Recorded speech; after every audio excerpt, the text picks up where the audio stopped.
I still haven't adjusted to living alone, even though it's been 5 months since the accident. My girlfriend, Audrey, was killed when a drunk driver struck her head-on. That moment shattered something fundamental inside me. I feel hollow, as though every part of who I used to be was ripped away in an instant. The apartment is in complete disarray. The sink overflows with dirty dishes, fast food bags litter every surface, and thick dust coats the shelves. I haven't opened the windows in months. I barely eat, and I've become dependent on alcohol to numb the void. I know it's not healthy, but it's the only thing that dulls the ache. Her clothes still hang in the closet. Her books remain perfectly lined up on the shelf, and I haven't removed any of the photos of us scattered around the place. I tell myself the windows stay shut to block out the constant noise of the city streets, but deep down I know that's not the real reason. The apartment feels alive somehow, like it's observing me, breathing down my neck, studying my every move. After I started keeping the windows closed, the strange occurrences began. The first odd thing happened the day I decided to seal everything shut. I was slumped on the couch, staring blankly at a sports game, when I caught the faint scent of Audrey's perfume drifting from our bedroom. I got up to investigate. Her bottle had somehow moved from the bathroom counter to the dresser in the bedroom. I tried to brush it off. Maybe I'd absent-mindedly carried it there and sprayed some without remembering, but the heaviness in my chest only grew worse. I had no close friends or family to confide in. When I tried opening up to my dad, he just snapped, "Don't cry over some stupid girl." The next day, I briefly considered going for a walk, but quickly dismissed the idea. I probably looked like I'd crawled out of a grave. I was reaching for another drink when I heard the shower running. I couldn't remember the last time I'd showered, easily 2 months by then. I had no reason to clean up since I never left the apartment, though the truth was I simply couldn't muster the energy. Half drunk already, I shuffled to the bathroom and turned off the water. Back in the kitchen, my beer bottle lay shattered on the floor. I must have knocked it over by accident. Too drained to clean, I collapsed onto the couch. The matted fabric had served as my bed for months, and passed out. Something jolted me awake, though I'm not sure what. I was already sitting upright before I fully registered being conscious. I rubbed my eyes and glanced at the clock, 2:23 a.m. I started to lie back down when I heard footsteps in the hallway near the bedroom. Slow, measured steps. Still groggy, I called out hoarsely, my voice rough from disuse, "Hello." The footsteps paused for a moment, then resumed, heading toward the living room with the same deliberate pace, as if the intruder was trying to act natural after being spotted. Suddenly, one of our framed photos, a picture of Audrey and me, crashed off the wall. The frame shattered on impact. I let out a startled cry and stumbled over as quickly as my foggy state allowed. With trembling hands, I carefully lifted the photo, avoiding the broken glass, and turned it over. Audrey's face was blurred, almost erased, as if she'd never been there. Later that morning, I forced myself to clean up the broken frame and dispose of it, along with the shattered beer bottle from the night before.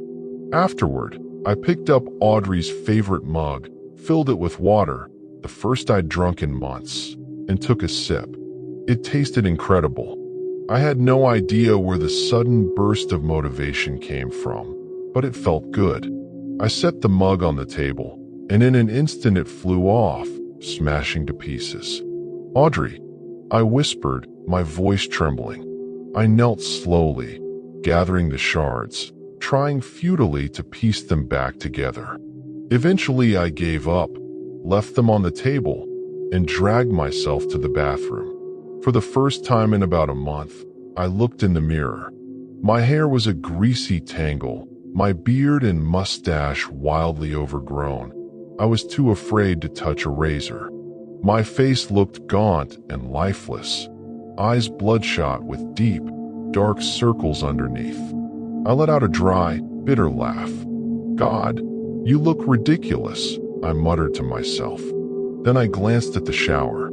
It had been months, but for once I felt capable of it. I went to the closet for clean clothes and noticed some of Audrey's shirts were gone. I told myself I'd misplaced them as I fumbled into an outfit. Back in the bathroom, I turned on the shower and let the steam fill the room. The hot water cascading over me felt miraculous, washing away layers of grime and despair. Running my fingers through my hair to rinse out the grease was the best sensation I'd had in ages. Slipping into fresh clothes afterward felt almost renewing. For a while after that, the strange events paused. I started improving slowly. I ate more and better. I managed to sleep in the actual bed again, though I still sometimes stared at the empty indentation where Audrey used to lie. I missed her terribly, but it seemed like I might finally be moving forward. Then I relapsed. I'd stopped drinking during that brief recovery period, but a few drinks were all it took to pull me back into the spiral. That night, the worst incident occurred. I'd passed out on the couch again and was jolted awake by my phone alarm screaming in my ear. Startled enough to stay conscious, I sat up and stretched. Then I saw it. A creature stood in the doorway to the living room. In the dim light, its features were hard to make out, but it was unnaturally tall. Its limbs bent at impossible angles, long and bony, stretched too far. I screamed in pure terror, and the thing retreated into the shadows. After that, the disturbances returned with greater intensity. Lights flickered erratically. Cabinet doors slammed open on their own. Whispers echoed from inside the walls. Audrey's belongings would disappear or reappear in different spots. Her perfume hung in the air constantly. I tried drowning it all in alcohol, but the more I drank, the worse it became. I'd catch glimpses of the entity in dark corners, always watching. Everything reached a breaking point when I hit absolute rock bottom. I hadn't eaten in a week, hadn't slept properly, and paranoia consumed me. It was around 1:54 p.m., the exact time I'd received the call about Audrey's death. The creature appeared again, this time leaning around a corner where I could see it clearly. Its frame was skeletal, skin stretched taut over bones like thin plastic wrap. Ribs protruded sharply from its chest. Worst of all was its face, completely blank except for a shallow dent where a mouth should have been. "What do you want from me?" I asked, too exhausted to fight anymore, ready to accept whatever came next. It approached slowly. Each step produced a grotesque, wet squelching sound from its flesh. It extended a long, bony hand and pressed a single finger against my chest, right over my heart. A sudden pain hit me, not sharp or physical, but the raw agony of loss, grief, every suppressed emotion I'd buried for months. Tears streamed down my face before I even registered them. I buried my head in my hands and sobbed uncontrollably, finally letting myself feel that she was truly gone. After that release, the disturbances ceased completely. I pulled my life back together. I moved out of the apartment, quit drinking, and even built a small circle of friends. I've never shared this experience with anyone. I believe it was something meant only for me. I'll begin by noting that I'm fairly new to this subreddit and still a bit unsure about the exact rules, so feel free to remove this if it doesn't fit. I couldn't think of a better place to share it. I'm a first-year university student, and, as the situation suggests, I've been dealing with ongoing problems involving my downstairs neighbor. Family members have always described me as an easy person to live with. I tend to keep to myself and can usually be found in my room wearing headphones.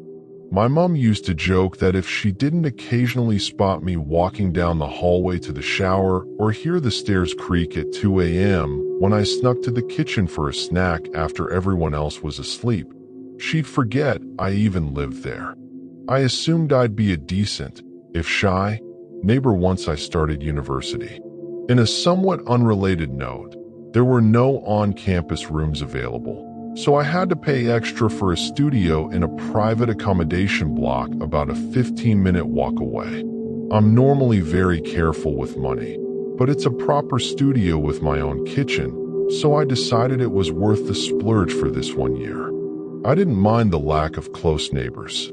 I already had a few friends at uni, and I've never seen the appeal of becoming friends with someone purely because they live nearby. That always struck me as a bit forced. Things had been mostly fine since I moved in.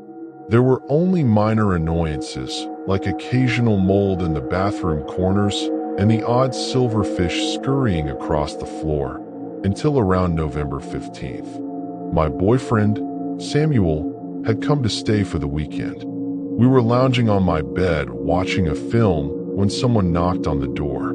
Up to that point, the only knocks had come from the building's maintenance staff, who seemed to make a habit of banging on doors at least once a week to check something or other. But this was a Saturday, and they don't work weekends. Samuel, who had been lying on the side of the bed nearer the door, got up to answer it. My apartment layout means that when I'm on my preferred side of the bed, a wall blocks my view of the entrance, so I had to identify the visitor by voice alone. A man from the reception desk cleared his throat awkwardly when he saw Samuel in pajamas, then said, "Hey, we've had a complaint from the guy downstairs. He says he can hear you jumping." I couldn't see Samuel's face, but I'm sure his expression mirrored mine. Jumping? We'd been in bed all morning. Samuel, sounding just as baffled, managed a hesitant, "No, we haven't been, no?" The receptionist nodded, apparently satisfied, and left. I heard him knock on a few other doors down the hall, but he left those just as quickly. "What the hell?" I said, laughing as Samuel climbed back into bed. Then I realized how it must have looked to the receptionist, and probably to anyone reading this now. No, we weren't having loud sex or anything like that. The downstairs guy couldn't have heard that. For the rest of the film, I kept wondering what on earth he could have mistaken for jumping. We'd spent most of the morning in bed, and when we did get up, it was only to use the bathroom or grab cereal. I thought back to the previous night, maybe when Samuel dropped his bags on the floor one after another. It had sounded like thumps. But even then, it lasted maybe 10 seconds. The guy downstairs would have to be pretty petty to report that. It could also have been Samuel's footsteps. They're heavier than mine. I'm around 100 pounds, and whatever weight I carry is distributed across size 8 feet, which my grandfather affectionately calls my clown feet. I'm extremely light-footed, and I never wear shoes indoors, so I barely make a sound when I move. When I lived with my aunt, I had to announce my presence every time I entered a room so I wouldn't startle her. Otherwise, I'd appear silently behind her. She once joked I should wear a bell like a cat. I knew my own footsteps couldn't sound like jumping, so at first I dismissed the whole thing as the downstairs guy trying to retaliate for something, maybe getting me in trouble with management. I rarely see my neighbors. Sometimes I hear doors slamming in the early hours when people on my floor stumble home drunk, but that's about it. The only reason I even knew someone lived below me was because I glimpsed him through his window once while walking past. I'll admit, perhaps too openly, that I'm a bit nosy, though not in a creepy way.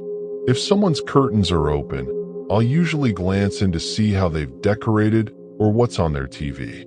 That day, I was on the phone with a friend when I passed his window and was shocked it was wide open. He was lying on his bed playing Xbox, clutching a body pillow tightly. What made it disturbing was that the girl printed on the pillow looked about 13. It felt pretty messed up, the way he was gripping it, and especially that he had it on full display with the window uncovered. My friend laughed when I whispered what I'd seen, and I laughed too. When the first complaint came in, I wondered if he'd somehow heard me laughing at him and wanted revenge. I had no idea how he'd pinpointed my room, but the incident was small enough that I soon forgot about it. I managed to put the complaint out of my mind until early last week, when I returned to my apartment after the Christmas break. In the UK, university Christmas holidays are long. I'd been away from early December until mid-January, over a month. When I got back, I made a conscious effort to tiptoe around my flat, even during the day. As absurd as the original complaint had been, I didn't want to risk a fine I couldn't afford, so I stayed as quiet as possible. That's why I was furious when I received an email from the building management head. Here's what it said, copied and pasted. Hi Jane, I'm writing to inform you of a persistent issue with the room directly below yours. We've received reports of excessive noise in the form of heavy stomping throughout the day for several weeks now. Of course, some daytime noise is expected in the building, but he claims what he's hearing is consistently very loud. We understand you aren't doing this intentionally. We simply ask that you remain more mindful of any sounds you make. We also recognize the noise might not be coming directly from you, so we've notified the residents in the surrounding rooms as well. Kind regards, Madeline. I was more angry than anything. I can't afford to waste money on a fine just because some creep downstairs couldn't figure out that if the stomping was real and not just retaliation for me laughing at him, the noise wasn't coming from me. I'm generally timid. There have been times a waiter brought the wrong food, and I've just eaten it to avoid a scene. But I hate being falsely accused, and I hate wasting money even more. I immediately started drafting a reply to defend myself, trying to sound polite but firm, stressing that I'd only returned a couple of days earlier, so the weeks of complaints couldn't possibly involve me. I didn't mind shifting blame to my upstairs neighbor if they were the noisy one. If they wanted to make noise, fine, but I wasn't taking the fall for it. After I told my mom what was happening, she suggested I go downstairs and speak to the complainant directly. Maybe clear the air by explaining I wasn't responsible. Mainly, I just wanted the complaints to stop, so I nervously knocked on his door. He was tall, with brown hair and an ordinary-looking face. His brows furrowed in confusion when he opened the door. He clearly had no idea who I was. That ruled out any deliberate targeting of me. I explained I lived upstairs and wasn't the source of the noise. My words tumbled out in a rushed, awkward jumble because I'm terrible with strangers, but he understood. Thanks for letting me know, he said. His voice had an odd, nasal tone, like he had a bad cold. It must be the guy next to you. Right on cue, a loud banging started overhead. My eyes shot up. The hanging lampshade was actually swaying slightly, as if the noise came from directly above me. He shook his head at the racket, and I could see why he'd complained twice, especially if this happened at night. Glad I could clear that up for you, I said. Despite the irritation and my hangover from cheap vodka lemonades the night before at my favorite student bar, I was relieved the timing provided solid proof it wasn't me. I gave him an awkward goodbye, careful not to glance at the body pillow on his bed in case I laughed, and headed upstairs. I passed my upstairs neighbor's door and considered knocking to ask him to quiet down, but I decided against it. I just wanted to lie down.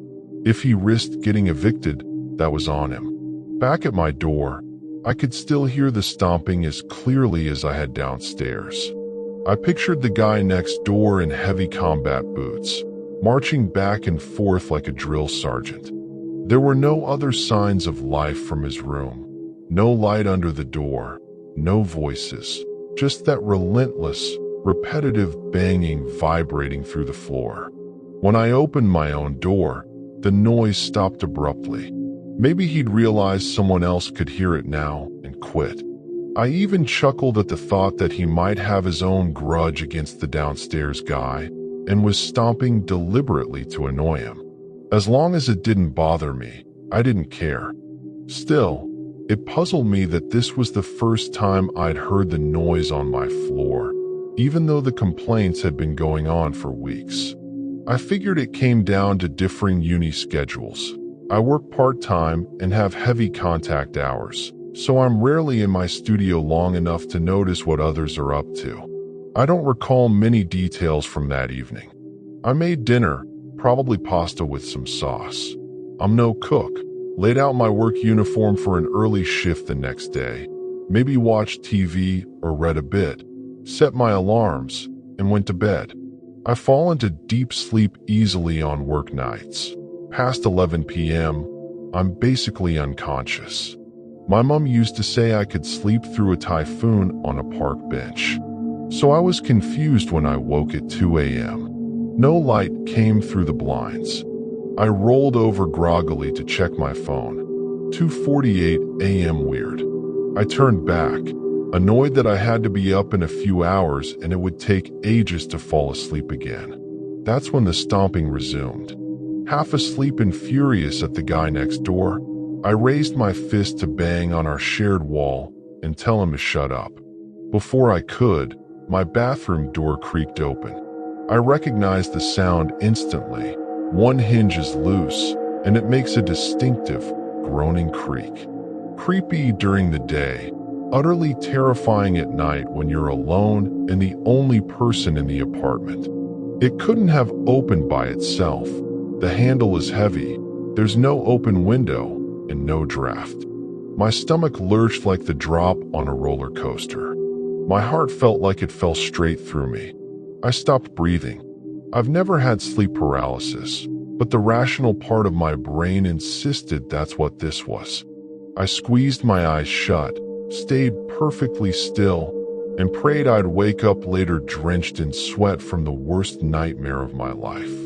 The stomping grew louder, coming closer. Thank God my face was buried in the pillow. I was crying silently.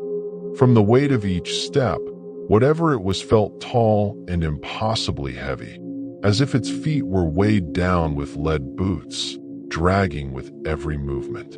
It stopped about 2 feet from my bed. I heard its breathing, raspy and labored, like an asthmatic struggling through thick smoke or someone exhausted after intense effort. I sensed it leaning over to look at me while I pretended to sleep.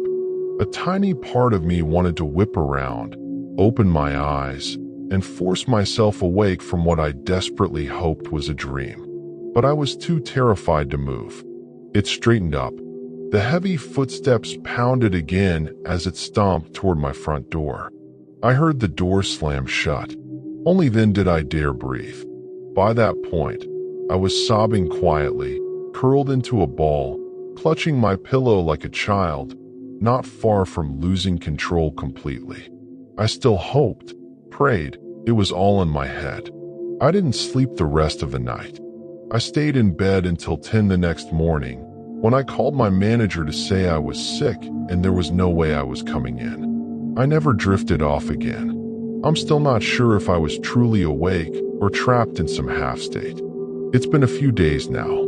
I convinced a friend to let me crash at her place for a couple of nights, but I promised I'd return today. I emailed the building reception asking if their hallway cameras caught anyone around that time, framing it as a noise complaint about a drunk person stumbling loudly. Ironic full circle, I know. So I didn't have to explain the real horror. They haven't replied yet. I wasn't searching for anything eerie. I just wanted peace and quiet. It was a weekday hike. I'd taken the day off work, driven out early, and planned to tackle a loop trail I'd saved months earlier but never tried. One of those lesser-known state forest paths where the kiosk sign is faded by sun, the map is scratched and worn, and the posted warnings mostly mention ticks and not leaving food in your vehicle. The parking area had 3 cars when I arrived. 2 looked dusty and long parked. The third had a visible baby seat in the back. Oddly, that reassured me, like proof that ordinary people were out here today too. I tucked my phone into my pack, switched it to airplane mode to conserve battery, and started walking. The first couple of miles were straightforward, packed dirt underfoot, gentle inclines, and enough prior foot traffic to keep the path clear and obvious. I crossed a creek swollen from recent rain and spotted fresh deer tracks in a muddy section where the trail pinched narrower. Then the path forked. The main route veered left, marked by a small wooden arrow nailed to a post. The arrow was cracked but still readable. To the right lay an unmarked spur, just a faint gap through the ferns, narrow but visible, as though enough feet had passed through over time to prevent it from vanishing completely. I stood there longer than necessary, weighing the choice as if it carried real weight. It didn't feel like a dangerous wrong turn. It felt like simple curiosity. I turned right. The side path grew quieter almost at once, the trees pressing in closer. The ground remained solid, but the trail narrowed and became rougher underfoot. It wasn't wildly overgrown, though. It felt tended in a careless sort of way, like it served some quiet purpose. 15 minutes farther in, I noticed something out of place. A strip of blue plastic knotted tightly around a low branch. Not an official marker, not bright surveyor's tape, just a twisted piece of plastic bag. Then another one appeared a little farther along. Then another. They weren't perfectly regular, but they appeared often enough that I stopped pretending it was random litter. Someone had placed these deliberately to mark the way. My mind ran through possibilities. Hunters first, then kids messing around, then, uncomfortably, the thought that someone wanted others to follow and find whatever lay at the end. I should have turned back. I kept going. You read that line in stories. I should have turned around, and it feels like cheap drama. In the moment, it's just a small, quiet voice you brush aside because nothing terrible has happened yet.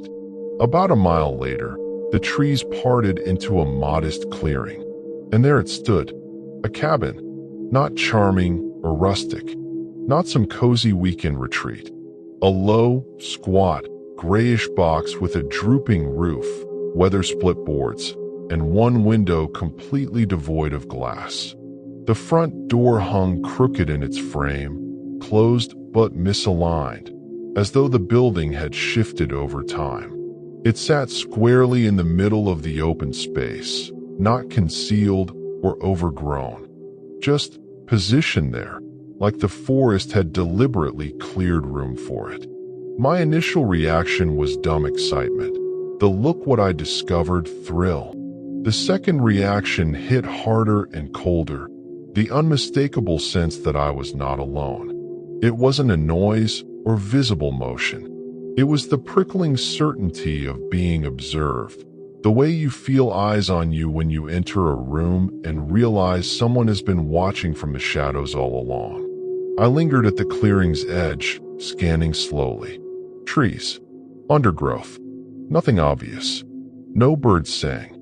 Even the insects seemed subdued, as though the space followed different rules. I told myself it was probably just an old hunting shack.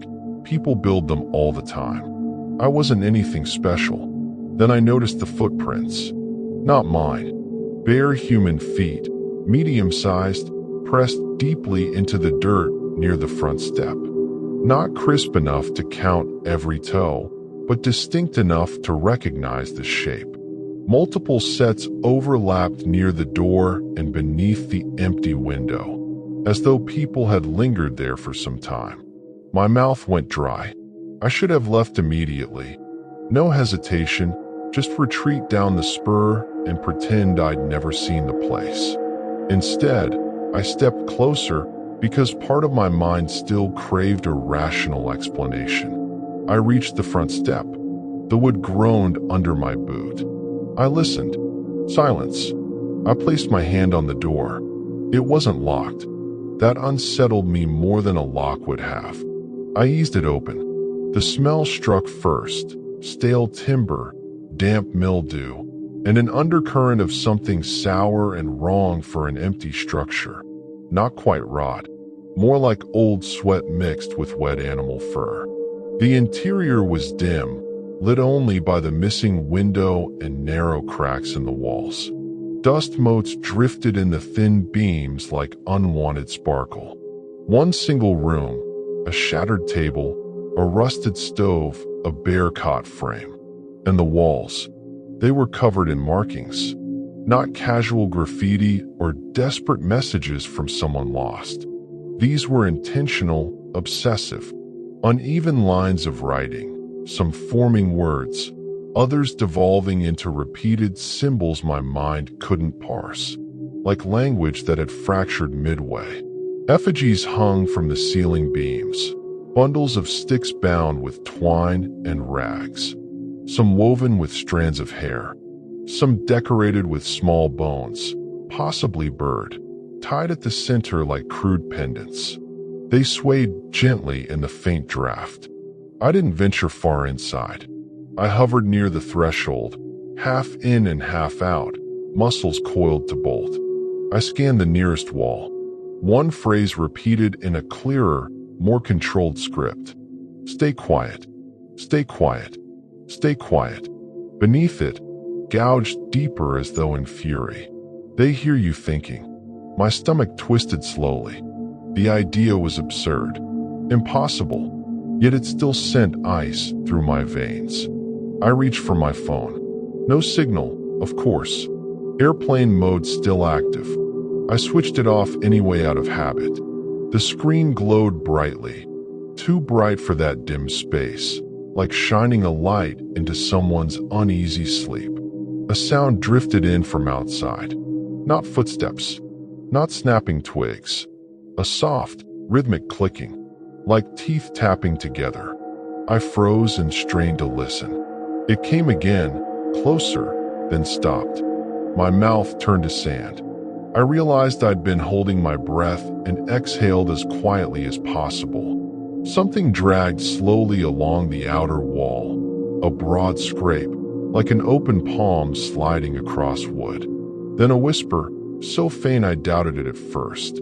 Not words, just a breathy, human-like attempt at sound, as though someone was mimicking speech without understanding it. I retreated toward the doorway. Movement flickered in the empty window frame. A face, visible for only a heartbeat. Human in outline, but distorted. Too gaunt, skin stretched tight over sharp bones. Eyes sunken and locked on me. Hair plastered flat against the skull. It disappeared before I could process it fully. I backed fully out of the cabin and whipped around to scan the clearing. Nothing. Just trees.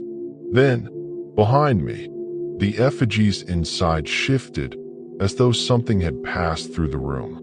A laugh erupted from the tree-line. Not genuine laughter. A short, fractured bark, like someone imitating the sound from a great distance.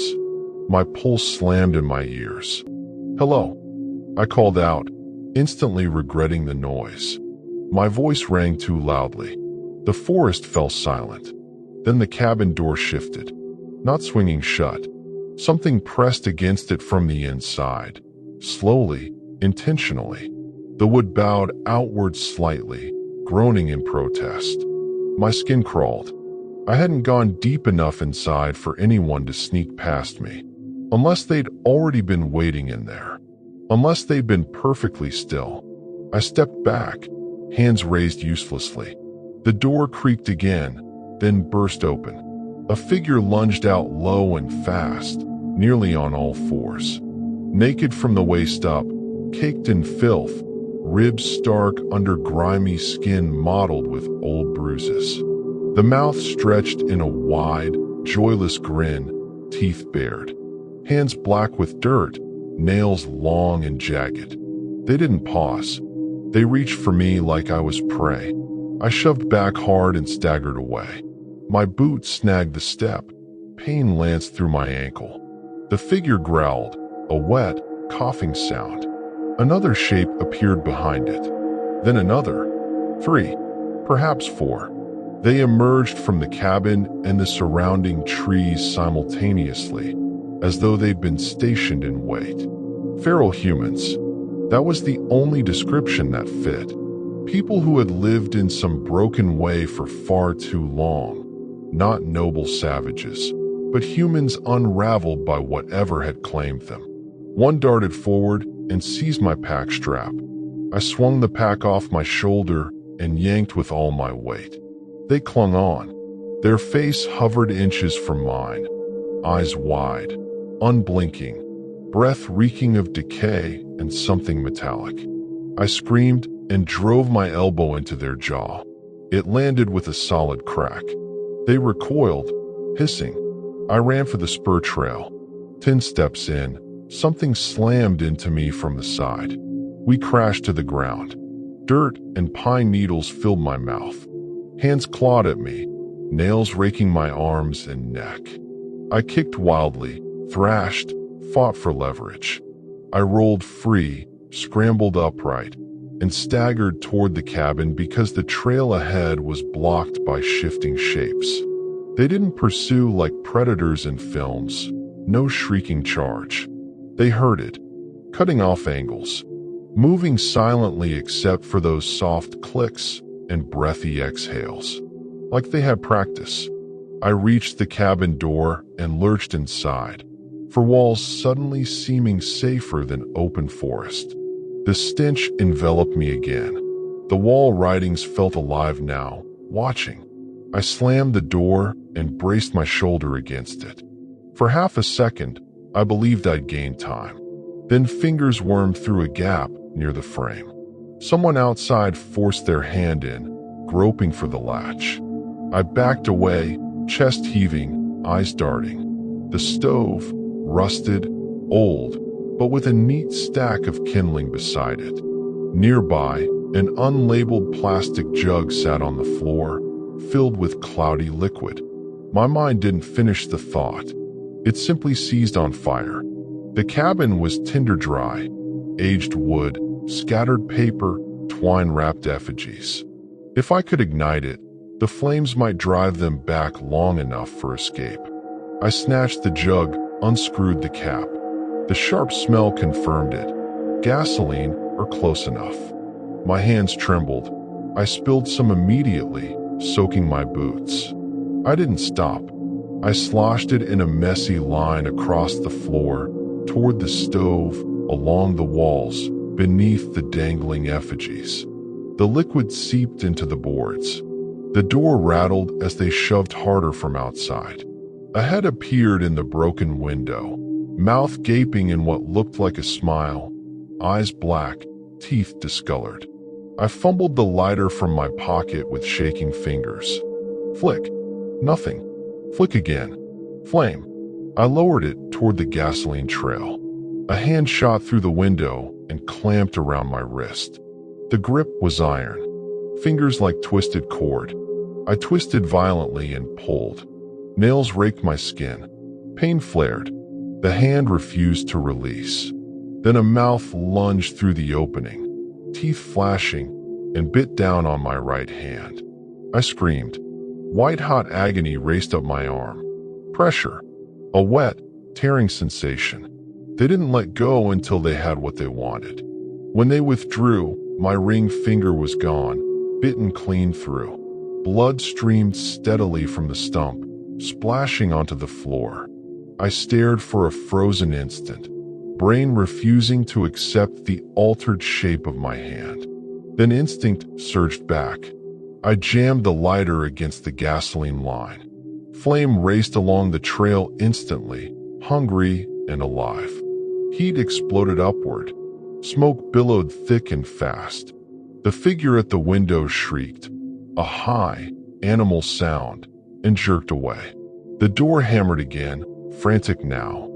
Fire raced up the wall where gasoline had pooled, reaching the effigies.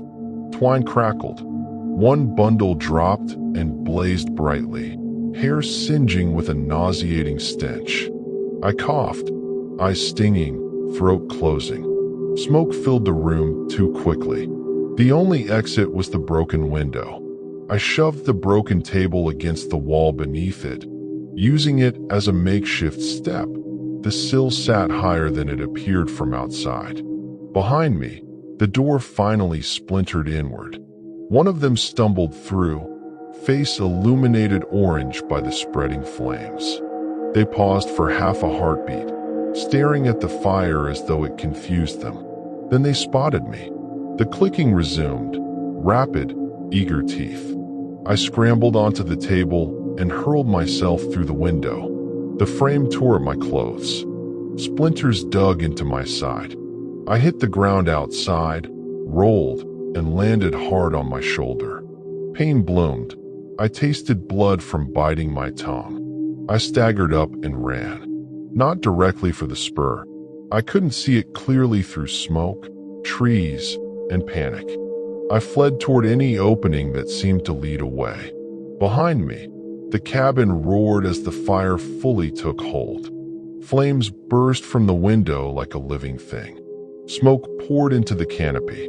Raw, wordless screams rose from inside and around the structure. They weren't trapped. They were furious. Pounding feet crashed through brush in pursuit. I ran harder, vision narrowing to a tunnel. Branches whipped my face. My lungs burned. My mutilated hand throbbed with its own frantic pulse. I burst onto the spur trail and nearly collapsed. My legs felt unsteady, the ground tilting beneath me. I didn't stop.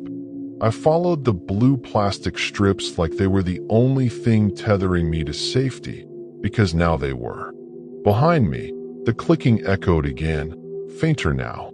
They didn't follow the entire way. They trailed just long enough to make sure I knew they could have caught me. The rest of the return hike blurred into pain, distance, and constant glances over my shoulder. When I finally reached the main trail, the forest came alive again. Birds, wind, the ordinary sounds returning as though someone had unmuted the world. I stumbled into the parking lot shaking violently, fumbling with my keys. I collapsed into the driver's seat, held my bleeding hand up, and fought not to black out. I wrapped my shirt around the stump. I pressed. I breathed. I stared straight ahead. I drove until I regained cell signal and called 911. I told the dispatcher I'd been attacked on an unmarked trail spur by people, actual people, and needed an ambulance. I was missing a finger. I wasn't joking. They asked for my location. I provided it. They asked which trail. I gave the official loop name and described the unmarked spur with blue plastic ties on branches leading to an abandoned cabin. A pause followed when I said people. Then, carefully, "Are you safe right now?" "I'm in my car," I said. "I'm leaving." At the hospital, the nurse who treated my hand stayed calm and professional. No gasps, no horror movie reaction. She simply focused and worked efficiently. They stitched what remained, bandaged what they couldn't, took statements. A deputy arrived and asked questions in the tone of someone who had heard variations of this before and wished he hadn't. 2 days later, a county official called. They had investigated the site. They found the burned-out cabin. They found footprints. They found evidence of recent habitation. They found no one. They also told me, in that measured, conversation-ending voice, that the spur trail doesn't appear on official maps, and I should not attempt to locate it again. I didn't argue. I asked only one thing. "Those writings on the wall," I said. "Did you see them?" The person on the line paused just long enough for the silence to speak. "We're aware," they replied. "Then, please take care of yourself." I hung up. Some nights, my missing finger aches like it's still there. I wake up flexing the hand that isn't whole, counting fingers out of habit. And sometimes that clicking echoes in my mind. Teeth, rapid and eager. And I think again about the words on the wall that terrified me more than the effigies ever did. They hear you thinking. Because the true horror isn't simply that I stumbled upon an abandoned cabin. The true horror is that the cabin felt designed to be discovered, like a trap you were gently guided toward. And I followed the markers without understanding what they truly were, until it was far too late.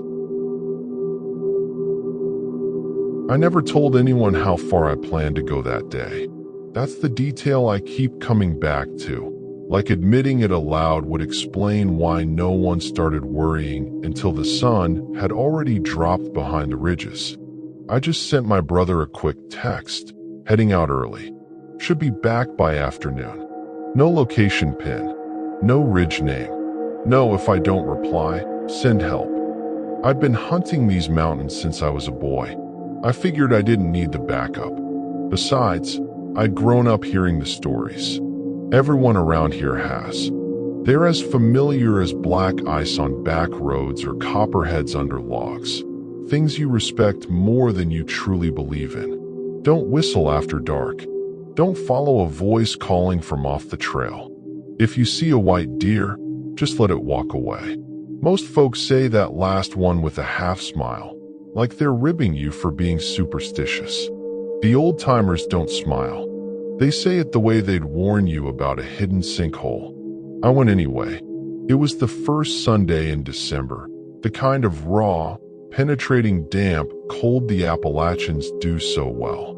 No picture postcard snow, just thick fog pooled in the hollows and wet leaves that never quite dry out.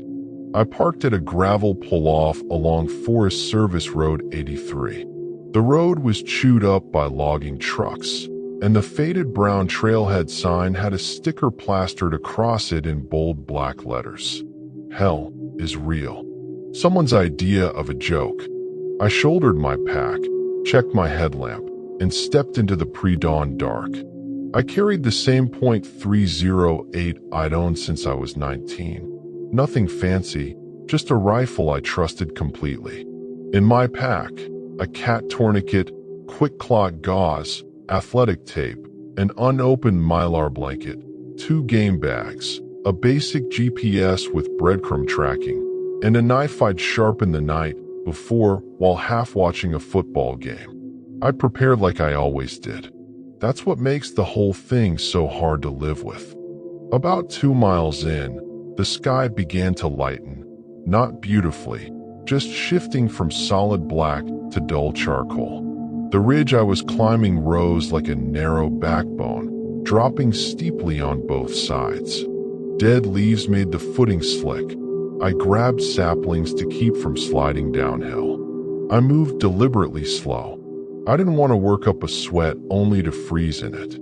The woods carried that deep, layered quiet that isn't really silence.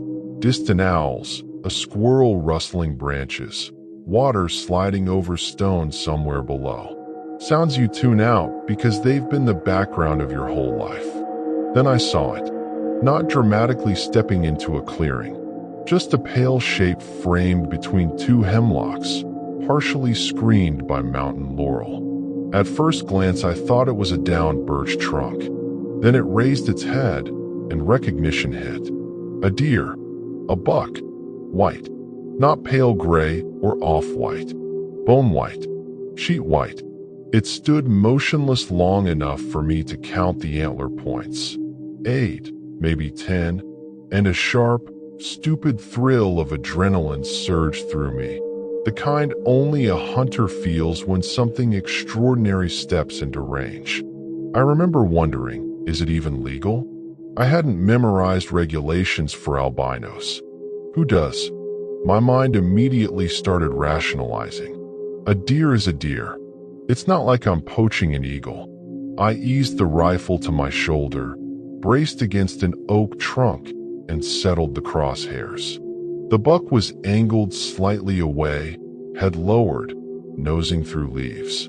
I had a clean view of its shoulder and neck. The shot was textbook. I squeezed. The recoil thumped my shoulder. The buck jerked, kicked once, and collapsed hard. No frantic dash. No crashing through underbrush. Just down.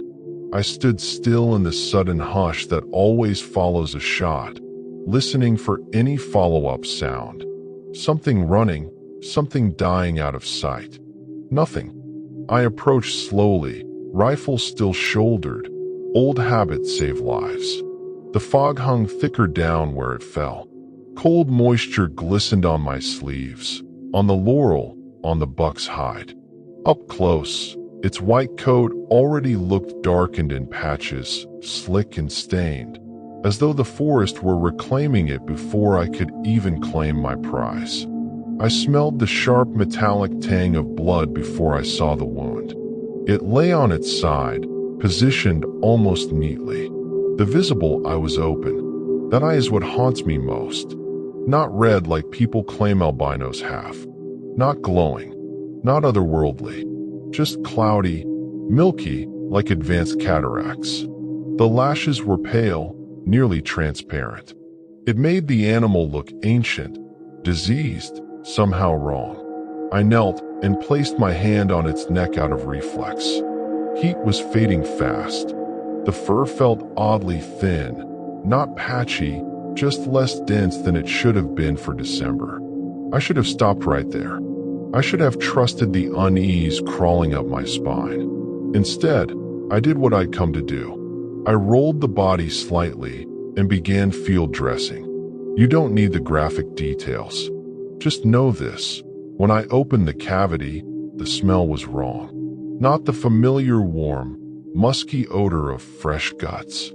This was sharp and sour, like ammonia, like something had been rotting and fermenting inside for far too long. I paused, knife poised, and glanced around. The woods had fallen completely silent. Not gradually, not the natural hush of early morning. It was as though someone had flipped a switch.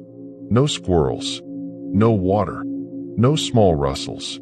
Only my own breathing and the faint scrape of my glove against hide. A branch snapped to my left. Not a twig. A solid branch, heavy enough to crack loudly. I froze, knife still buried in the deer.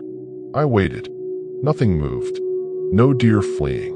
No bear grunting. No human voice.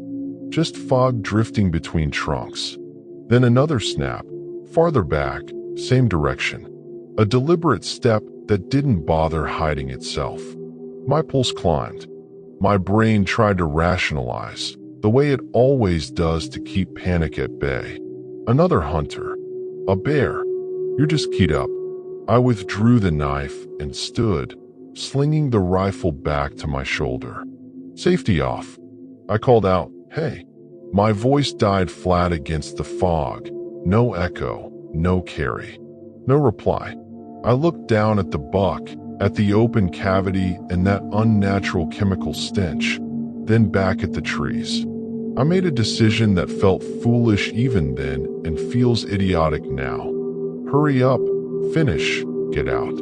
I bent down again, working faster, hands growing slick, trying to control my breathing. That's when I cut myself. I've field dressed dozens of deer. I've never sliced myself like that. My grip slipped.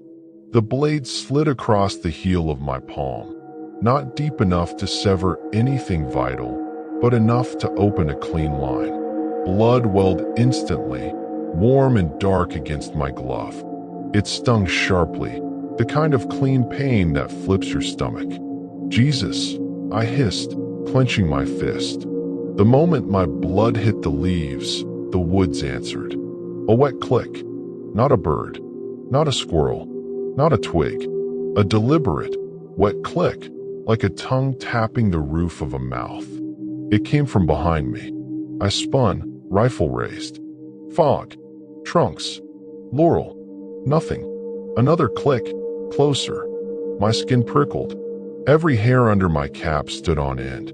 I started backing uphill toward the ridge, away from the deer. My boot slipped on wet leaves. I caught myself on a sapling. My bloody hand smeared red down the bark. The sapling shook violently, not from my weight. Something else had grabbed it. I jerked my hand away. That's when I glimpsed it. Not the whole thing, just enough to sear the worst parts into my mind. A tall, narrow shape behind the laurel. Too tall. It stood upright but leaned unnaturally forward, like it had forgotten how bodies are supposed to balance. And the smell, rotting meat overlaid with something chemical, like bleach that had sat too long in a sealed room. I swung the rifle, searching for a shot through the branches. The shape shifted. A pale flash, bone, hide, then it dropped out of sight without a crash. The click sounded again, now to my right, like it had relocated without effort. I took another step back. My heel caught a slick rock and slid. My knee buckled wrong. I hit the ground hard. Pain lanced up my leg like live wire.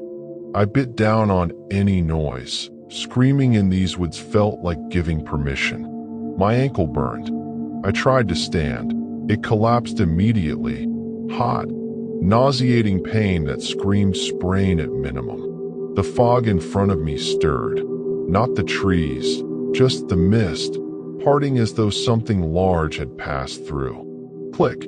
I didn't try bravery. I didn't try finishing the deer. I didn't try logic. I grabbed the rifle, seized my pack strap, and began dragging myself uphill. The ridge was behind me. If I could reach the top, I might climb above the fog. Sometimes you can. I moved pathetically, half crawling, half hobbling, using saplings like crutches. Every time my ankle bore weight, stars exploded behind my eyes. My hand kept bleeding. I wrapped it clumsily with gauze one-handed while moving. The emergency bandage you practice but hope you never need. The clicking didn't follow in a straight line. It appeared wherever I wasn't looking. Behind me, then left, then ahead, faint, as though circling. Each click felt like it was waiting, listening, for my next move. At one point I heard something that almost broke me with relief because it sounded human. A voice, distant, calling my name. Ethan. My name is Ethan. No one should have been up here calling it. It didn't sound like my brother. Not like my hunting buddies. Not like anyone I knew. It was flat, like someone reading a word they'd never spoken before.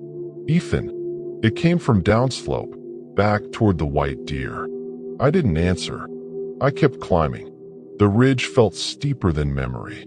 The laurel thicker. Pain and blood make everything harder. I pushed into a dense stand of rhododendron. Branches clawed my jacket, my face. I held the rifle tight to keep it from snagging. Waxy leaves pressed cold against my skin. That's when it struck. Not a dramatic pounce. No roar. Just sudden weight slamming my shoulder from the side. Hard enough to knock me down and bang the rifle against rock. I rolled, trying to swing the barrel up, and caught a blur, pale and dark, long limbs at strange angles. It was on me and gone in a heartbeat. Not wrestling, just hurting, then retreating to watch what I'd do next. Pain erupted across my upper back, a burning rake, like claws tearing through fabric and flesh. I screamed then. I couldn't stop it. I kicked wildly, swung the rifle like a club, and felt it connect with something soft and yielding, not wood. A dull, meaty thump. The thing clicked, right beside my ear. Then it vanished. I scrambled for the rifle, fingers trembling so badly I nearly dropped it. Mud smeared the scope. I wiped it on my sleeve and looked through. Fog. Leaves. Nothing. My back felt wet and warm under my shirt. Not a scratch. Bleeding. I forced myself upright. Ankle screaming. and shoved through the rhododendron onto a narrow deer trail that ran along the ridge. I recognized it. I'd seen it before. If I followed it far enough, it would hit an old logging road. 3 limping steps later, my GPS chirped. I pulled it out. The breadcrumb trail stared back at me. It wasn't straight. It looped, doubled back twice, showed places where I'd stood in one spot for minutes, circling in tiny orbits. I had no memory of any of it. Click. This time from ahead. I raised the rifle, aimed at empty fog, and fired. The shot exploded through the mist like thunder. Birds erupted from trees, shattering the unnatural silence at last. And then, for the first time since the white deer fell, the woods came alive again. Wind, distant creak, an outraged squirrel chattering. The clicking stopped, not retreated. Stopped, like a mouth had closed. I didn't wait to test it. I limped down the trail as fast as my body allowed. Rifle up, safety off, thumb pressed white against the stock. The logging road appeared like salvation, wide, rutted gravel and mud slicing through the trees. I could have kissed the dirt. The instant my boots hit it, my phone buzzed. 1 bar. I dialed 911 before the signal could fade. The operator answered. Hearing a real human voice almost made me break. I gave my name, said I was injured, said I was on a logging road off a ridge, said I needed help. I read coordinates from the GPS, voice shaking, breath fogging white. She asked what happened. I opened my mouth to say bear, because bears are believable, bears make sense. But the word wouldn't come. All I managed was, something attacked me. She told me to stay put. Help was coming. She asked if I could see my vehicle. I couldn't, still a mile or more downhill to the pull-off. So I did the only thing possible. I limped down that road toward my truck, phone in one hand, rifle in the other, talking to her the whole way like she was a lifeline tied around me. Halfway down, I heard the voice again. Not the operator, not in my ear. From the woods right beside the road, just out of sight, keeping pace. Ethan. I froze. My phone crackled, signal flickering. Then the operator returned, asking me to keep talking, to describe my injuries, to keep pressure on the wounds. In the trees, leaves stirred as though a tall shape had passed behind them without touching branches. Don't go, the voice in the woods said. Not pleading, not threatening, just repeating a phrase it had heard once, unsure if it got the inflection right. Don't go. I swung the rifle toward the brush and shouted, back off. My voice came out raw, desperate. The clicking resumed, at the very edge of the road, then stopped, then started again 2 steps farther down the ditch, like it was pacing me without ever stepping into view. The pull-off finally appeared. My truck waited exactly where I'd left it. I climbed in, hands slippery with blood, and locked the doors so hard I nearly broke the key. I drove until I had full bars and sirens flashing in my rearview. At the hospital, they patched me up. 6 stitches in my palm, a badly sprained ankle. The doctor actually whistled at the swelling. 4 long gashes across my upper back that needed butterfly closures and a stern warning about infection. The nurse asked what caused it. I said, I fell. She held my gaze for a long moment, then asked, very casually, then why do your scratches curve inward? I had no answer. 2 days later, a game warden called. Polite, professional, asked where I'd hunted, what I'd taken, whether I'd recovered the animal. I lied at first, said I'd missed. He stayed quiet a beat, then said, we got a report of a white deer shot up on that ridge. My stomach dropped. He continued, we're heading back up tomorrow morning. You're coming with us. We need to find the carcass. I tried to beg off, told him I was hurt, told him I wanted no trouble. He didn't threaten. He didn't raise his voice. He just said, "You're the one who called 911 from a logging road back there, right?" We found blood on the gravel. So I went. 3 of us. The warden, another officer, and me, limping and sweating despite the cold. They carried sidearms and radios, practical tools, not rifles. Men who dealt in citations, not legends. We retraced my path. My tracks were easy to follow. They turned into a dragging mess, boot scuffs, handprints, and leaves. We reached the approximate spot where I remembered the buck falling. The fog had lifted that day. Blue sky overhead, bare branches stark. The woods looked ordinary, which somehow made my skin crawl worse than the fog ever had. We found the deer, or what remained. No scavenger damage, no coyote tears, no bear drag marks. It lay in a shallow dip beneath laurel, almost as though repositioned. The hide had been opened cleanly along the belly, not like my field dressing, like something had split it from the inside out. Ribs splayed outward. The cavity was completely empty, no blood pool, no scattered organs, no gut pile from my work. Just a hollow, pristine shell. And the head had been turned toward the trail, toward us. The cloudy eye stared directly at me. The officer beside the warden muttered, "What the hell?" The warden crouched, touched the edge of the hide with a gloved finger, then stood abruptly, like he'd touched something burning. He didn't meet my eyes when he spoke. "We're leaving." We took no photos. We attached no tag. We didn't debate legality. We turned and walked out as though the forest had suddenly declared itself private property. On the hike back, the warden's radio crackled once. A quick open mic pop, someone's button brushing fabric. Static burst, then dispatch, normal and slightly irritated.